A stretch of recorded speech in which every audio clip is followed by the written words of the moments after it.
జై శ్రీరామ్. ఓం నమో నారాయణాయ అనే మంత్రం నుండి రా అనే అక్షరాన్ని, ఓం నమశివాయ అనే మంత్రం నుండి మా అనే అక్షరాన్ని తీసుకుంటే రామ అనే మంత్రం ఏర్పడుతుంది. ఈ రామనామం సకల శుభాలను ప్రసాదిస్తుంది.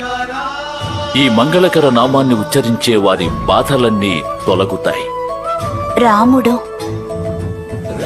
ఎంత అందంగా ఉంది స్వామి. భవిష్యత్ కాలంలో ఈ అద్భుతమైన నామమే ప్రతి ఒక్కరిచే ఉచ్చరించబడుతుంది.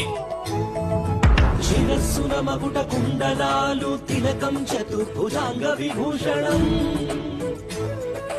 కమలలోచన సుందర వదనా నీ పాదములే పాపహరణం.